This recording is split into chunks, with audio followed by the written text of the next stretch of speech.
Регистрация на мобилно устройство в АВСК платформата. Здравейте! В това видео ще ви покажем как да се регистрирате в АВСК платформата от мобилен телефон в 5 лесни стъпки.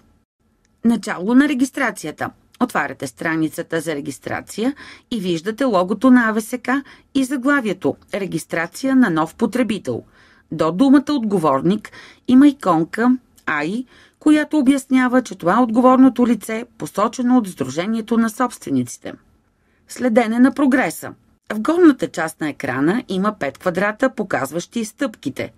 Основни, професия, адрес, снимка, парола.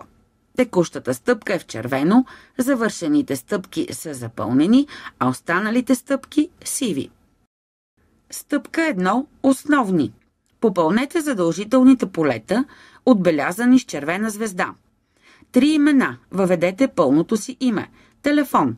Например, плюс 359 888 123 456. Имейл адрес. Вашият имейл адрес. Отметка показва валидни данни, червен хикс, грешки. Натиснете напред, за да продължите. Стъпка 2. Професия. Тази стъпка не е задължителна. Възраст – вашата възраст. Актуална професия – текущата ви работа. Професионален опит – кратко описание на опита ви. Можете да прескочите и да натиснете напред. Стъпка 3. Адрес. Задължително поле е само държава, зададена е България по подразбиране. Незадължителни са град, пощенски код, улица, етаж, апартамент.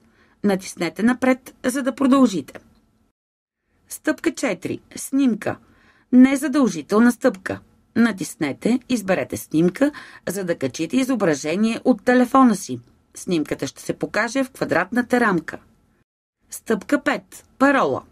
Попълнете парола, минимум 8 символа с поне една цифра и специален знак. Отметките показват изпълнени изисквания.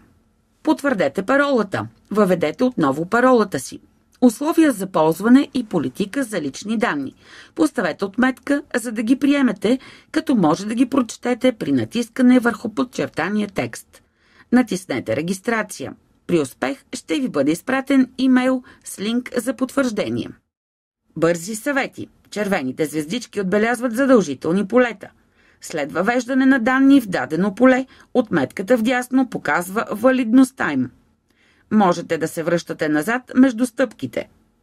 Това е всичко за регистрацията.